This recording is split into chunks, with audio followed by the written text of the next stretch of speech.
Okay, Assalamualaikum warahmatullahi wabarakatuh, and a very good day to everyone.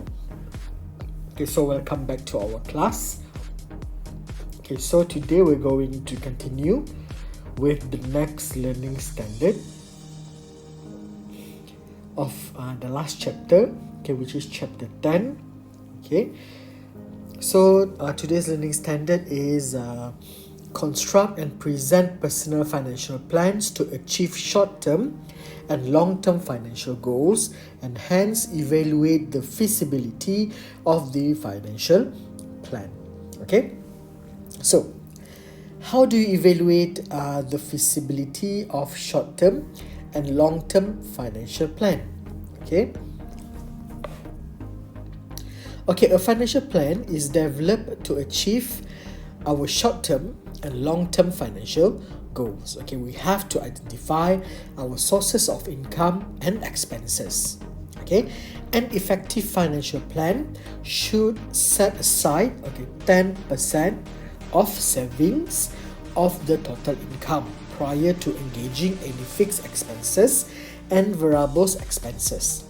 In addition, the financial plan should prioritize the fixed expenses payment, such as monthly installment of cars, houses and credit card bills. Okay, so dia dah pesan di sini, dia kata financial plan yang efektif, okay, mestilah menyimpan sekurang-kurangnya 10% simpanan daripada hasil gaji dia tadi. Okay, next, okay, if there is a negative cash flow, we should adjust the financial plan by reducing variable expenses. Variable expenses ni yang expenses yang kita boleh ubah lah. Okay, contoh barangan dapur, bil telefon, apa lagi, duit minyak dan sebagainya. Okay, at the same time, we can add a source of income with our skills to keep the fixed expenses unaffected. Okay, contoh dia macam boleh buat kelas tuition ke, kalau cikgu kan, dapatlah extra income. Okay, next, the information below shows Encik Yusuf income and expenses for December 2019. Encik Yusuf works as an insurance agent while his wife is a housewife. They have 3 children who are still studying. Okay, so let's have a look at Encik Yusuf financial plan. Okay, so for income and expenditure, okay, net income, okay, husband 500, okay, passive income 0.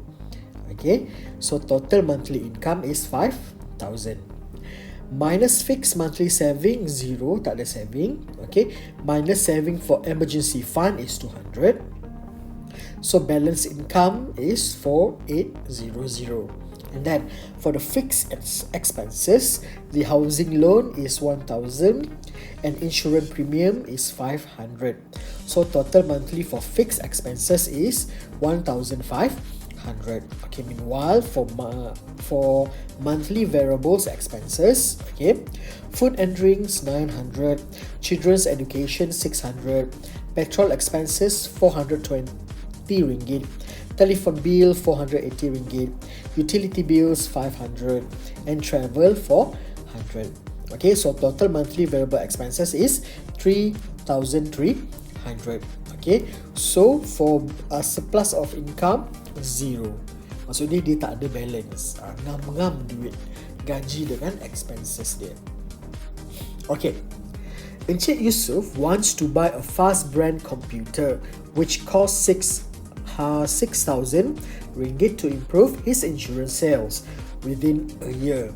Okay, can Encik Yusuf achieve his goal? Okay, so with the current financial plan, okay, let's calculate his cash flow. Okay, so cash flow, okay, total income,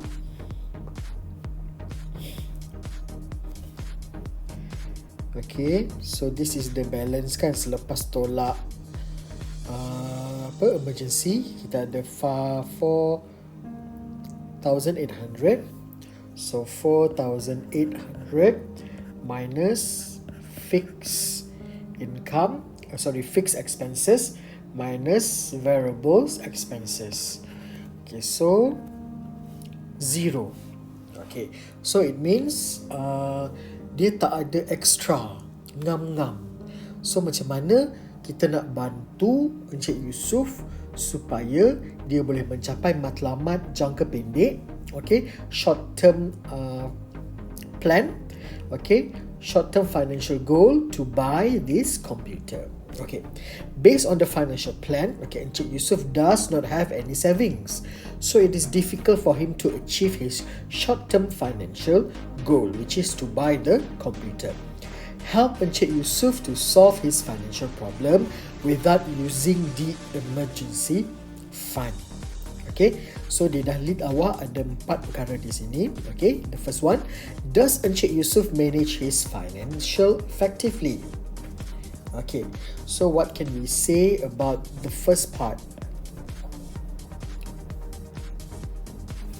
Okay, so do you think Encik Yusof manage his financial effectively? I don't think so, right? So we can say that, okay, he does not manage his financial effectively. Okay, because there are expenses that can be reduced, such as the spending on telephone, food, and drinks. Okay. Furthermore, he does not have any investment. Kan, betul tak? Plan for his future.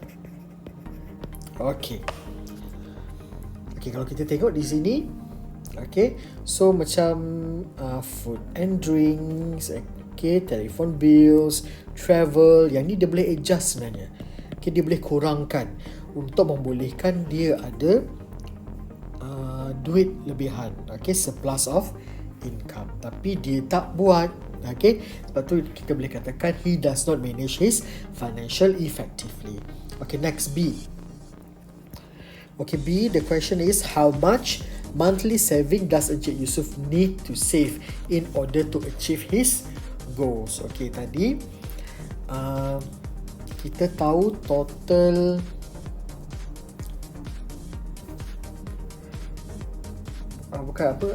berapa harga laptop? Okay, 6,000. Okay, the price of the computer is 6,000. Okay, so kita cuba bahagikan 6,000. Okay, kita nak tengok monthly saving yang dia perlu buat in order to buy that computer. So 6,000 divided by 12. So kita ada RM500. Okay, so how much monthly saving does Encik Yusof need to save in order to achieve his goals in buying the laptop, the computer? Okay, so we have 6,000 divided by 12 because setahun ada 12 bulan. So obviously dia kena save 500 sebulan in order to buy the new computer. Okay, C. Okay, C. How can an additional income be generated to increase the total income? Okay, macam mana kita nak cadangkan Encik Yusof boleh tambah dia punya income, pendapatan? Okay, so Encik Yusof, okay, can increase his income by obviously lah, dia kerja jual insurans kan, so by selling more insurance product and recruiting more new agents. So kalau Encik Yusof berjaya jual lebih banyak insurans and recruiting lebih banyak agent, lebih banyaklah income yang dia boleh dapat. Okay, next, create a new financial plan. Okay, create a new financial plan based on the SMART concept. Okay, so kita ada SMART. Okay, SMART. S yang pertama, which is specific. Okay, specific. Okay, apa aim dia tadi? Okay, buy a computer which costs RM6,000. Okay, next, M is measurables. Okay, so Encik Yusof need to save RM500 every month to achieve his goals. Boleh measure kan? Kita boleh ukur ni 500 sebulan untuk mencapai matlamat dia. Next, attainable. Okay, so he can save 500 from income of 5,000.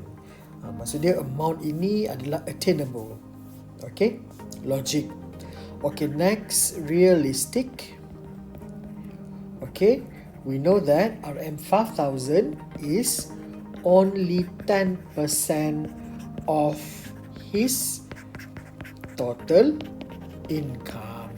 Tadi kita tahu total income dia RM5,000 kan. So 500 ni 10% je daripada RM5,000. So realistic lah. Okay, next. Okay, time bound. Okay, so kita setkan, okay, setahun. 1 year is enough to save 6,000 with monthly saving of RM500. Okay, kita cadangkanlah. Okay, create a new financial plan based on SMART concept. Ini yang kita SMART concept yang kita cadangkan. Okay, so Encik Yusof new financial plan after considering more measures in term of variables expenses. Okay, so di sini dia dah kurangkan, kita boleh kurangkan petrol expenses. Next, travel, dia pun kurangkan juga. Okay, in order nak tambah fixed monthly saving 500. Tadi tak ada kan? Tadi tak ada, kosong.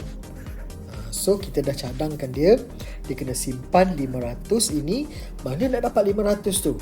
Dia potong sedikit perbelanjaan petrol expenses and travel. Okay, so walaupun dia masih dia tak ada surplus of income, but he managed to fix monthly saving of 10% of his total income. Okay, so kita tengok sini. Encik Yusof saving of 500 a month can help him save 6,000 by the end of the year 2020 to achieve his short-term goal.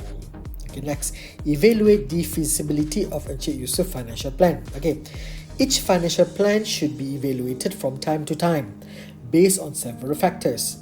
Okay, one of the factors that Encik Yusof should focus on is the current inflation rate that can lead to the increase in the cost of living. Okay, mungkin ada inflasi kan, okay, yang akan meningkatkan harga-harga barang, harga keperluan rumah. Okay, itu mungkin sedikit akan efek dia punya cadangan yang baru tadi, financial plan. Okay, this can indirectly increase the total expenses. Okay, if this happen, Encik Yusof should take action to increase his income. Okay, however, Encik Yusof financial plan can be achieved as he has invested in unit trust. Dia invest lah.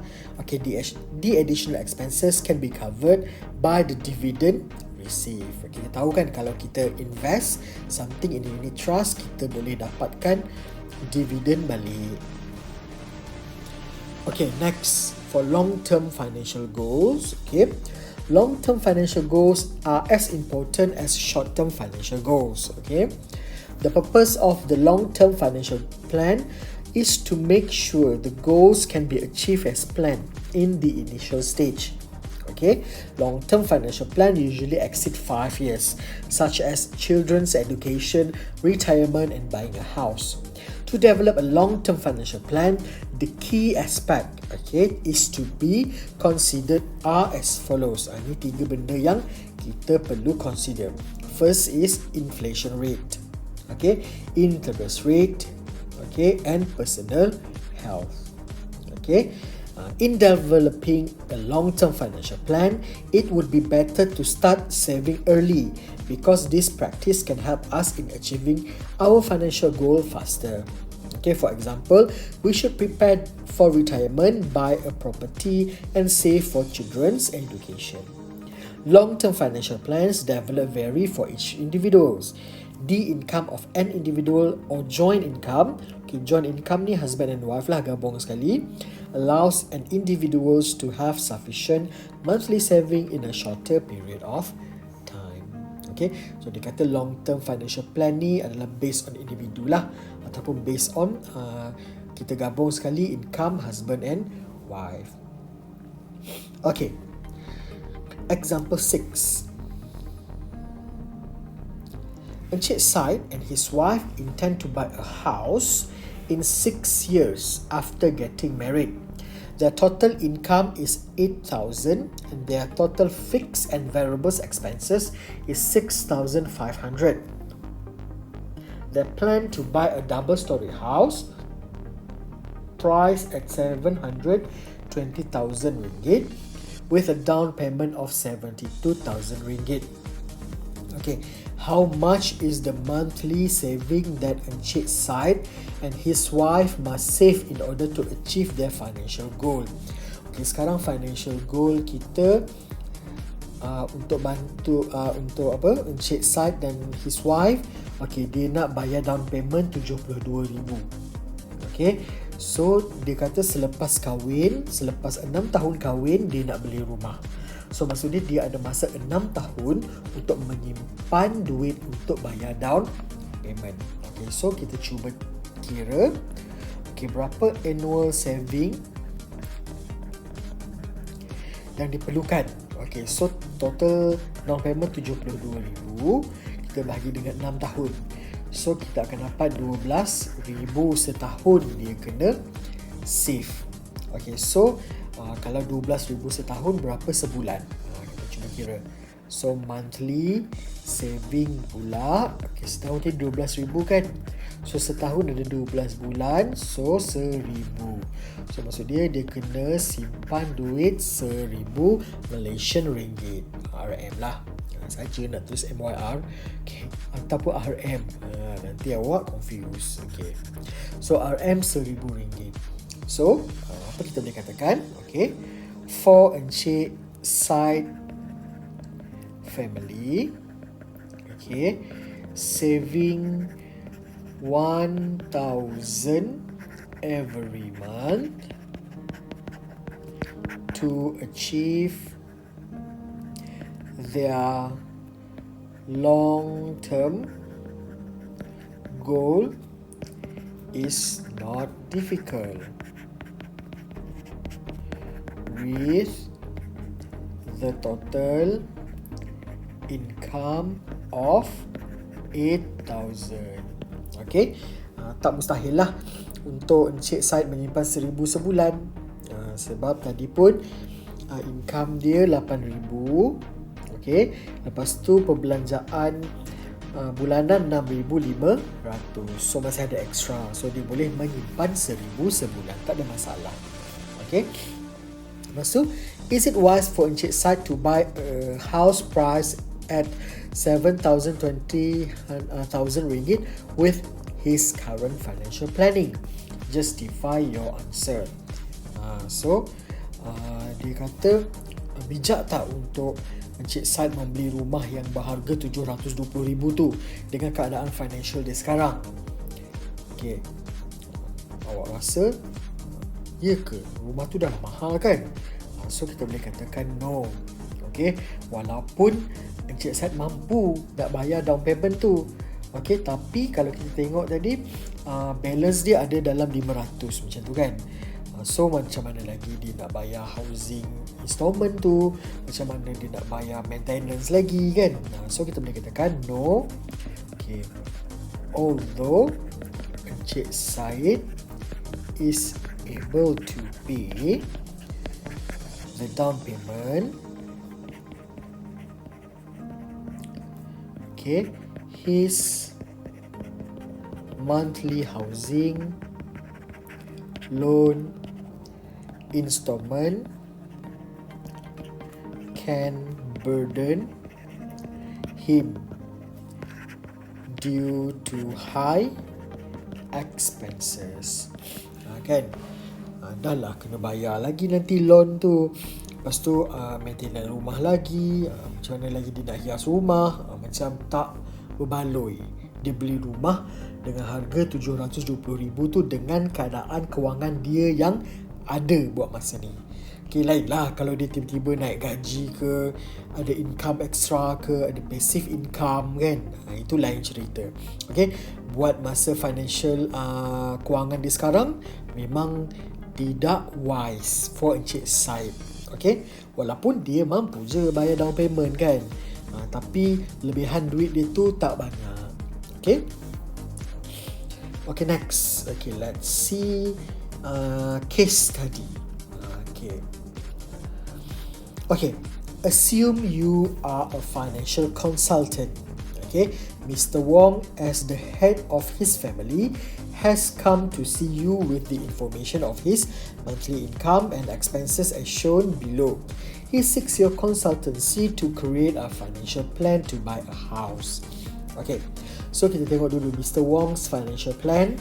Okay, net salary ada 6,500, ada passive income, monthly rental, maksudnya dia sewakan rumah 500. So total monthly income dia 7,000 minus fixed monthly saving, okay, 650 ringgit, okay, which is 10% of the monthly income, and minus saving for emergency fund is 100. So income balance selepas tolak dua perkara ni ada 6,250, and then his monthly fixed expenses is housing loan installment 1,500, car loan installment 800, insurance premium 600. Okay, selepas tolak fixed income balance tinggal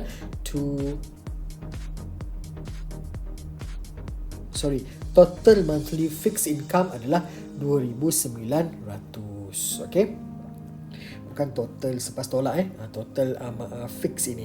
Next, okay, monthly variables expenses kita ada groceries, travel, home utilities, telephone bill, petrol expenses and gym. Okay, so total monthly variable expenses ni adalah 3,350. So bila dikira dia tak ada surplus of income, so maksud dia income dia ngam-ngam, tak ada balance. Okay, okay, Mr. Wong works as a marketing officer in a company while his wife is a housewife. They have 2 children who are 1 year and 2 years old. Mr. Wong would like to save an amount of 150,000 for his children's education in 15 years from now. Okay, help Mr. Wong to create a financial plan to achieve his financial goal.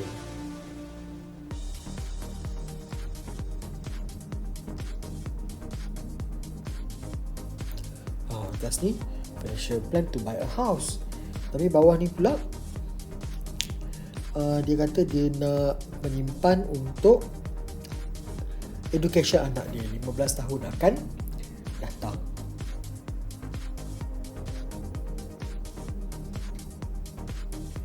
Okay, so kita cuba tengok dia punya annual saving dulu. Okay, so dia punya annual saving. Okay, annual savings. Okay, tadi dia kata dia nak simpan 150,000 dalam masa 15 tahun. Okay, which is 10,000 a year. So kalau 10,000 setahun, okay, berapa bulanan? monthly saving is 10,000 divided by 12, kita adalah dapat 833.33. Okay, so kita kena ini monthly saving yang dia kena simpan lah.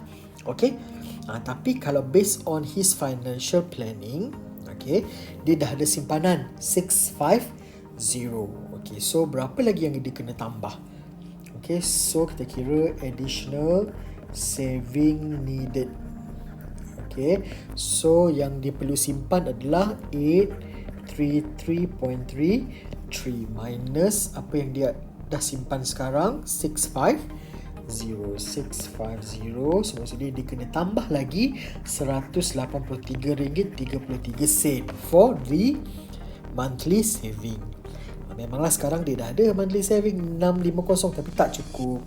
Dia kena simpan 833.33. So dia kena tambah lagi RM183.33. Okay, how can Mr. Wong achieve his goal, his long-term financial goal? So Mr. Wong need to increase his monthly saving by RM183.33. Okay, so macam mana kita boleh tolong dia untuk increase his monthly saving? Okay, so kita cuba the first one. Okay, maybe kalau kita tengok di sini travel 500, kan? Apa lagi? Groceries. Okay, petrol expenses 800. Banyak di sini. So mungkin kita boleh kurangkan sedikit. Okay, jom kita suggest pada Mr. Wong. Okay, reduce for example reduce travel by 25% for example. Okay, so kita reducekan berapa? 25%. So reduce expenses. Okay, 25% kan. Okay, travel tadi berapa travel? 500. So 25% of 500 is 125 ringgit. So maksud dia new travel expenses dia, okay, kalau boleh digunakan dalam RM375 sahaja.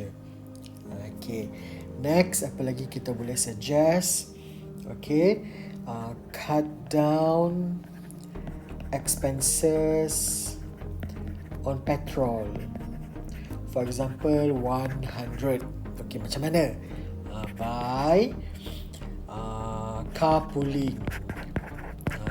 Pergi kerja sama-sama naik kereta dengan kawan, with colleagues. Okay, so kalau dia lakukan kedua-dua perkara ni, okay, dia dah ada additional saving of ni tadi berapa? 125 tambah 100, so total 225 dah dia ada saving. Okay, so next, okay, Mr. Wong also can consider reducing the variables expenses, okay, to achieve his financial goal. Okay, maybe Mr. Wong can do a part-time job. Okay, beside maybe he can invest the amount of money saved. Kita tahu kan, bila kita invest something, kita akan dapat in return dia punya bunga tu, untung tu kan. Ini kan adalah passive income. Okay, to earn more passive income.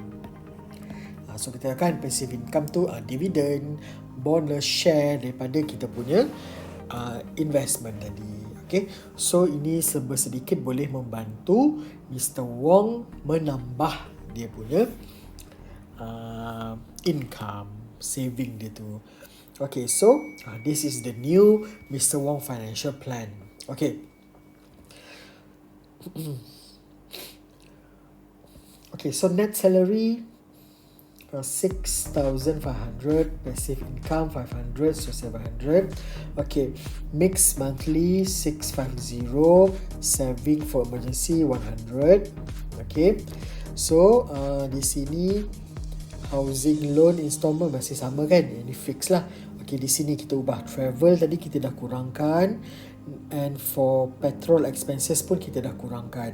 Okay, kalau asal tadi petrol 800, travel 500, kita dah kurangkan. Travel jadi 367, petrol jadi 700. Okay, so di sini dia dah ada surplus income of 2 to 5. Okay, so kita cuba kira. So total saving for 1 month sama dengan asal tadi ada 650 kan, kita tambah lagi balance ni, simpan lah 2 to 5. So kita ada sebulan boleh simpan 875. Okay, cadangan asal tadi berapa dia kena simpan? 833 kan. Sini 833. So bila kita dah adjust, dia boleh dapat 875 sebulan dia boleh simpan.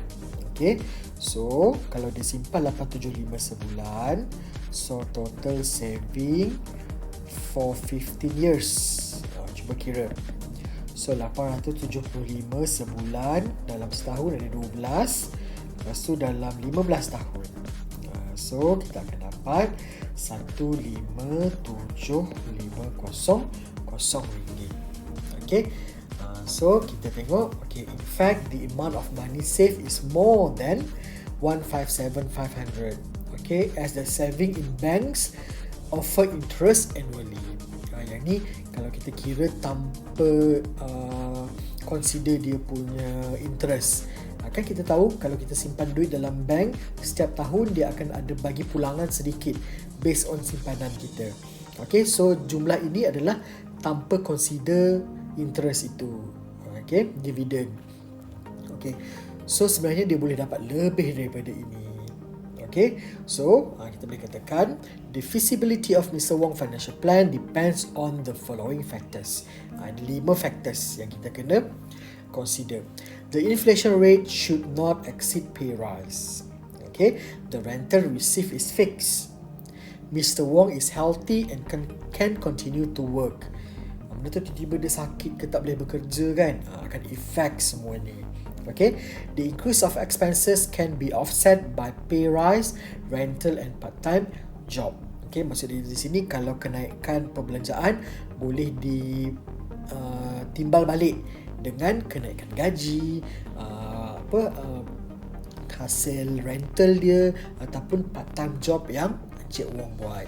Dan last sekali, nothing unexpected happened to Mr. Wong family that involve high cost. Okay, macam itulah. Okay.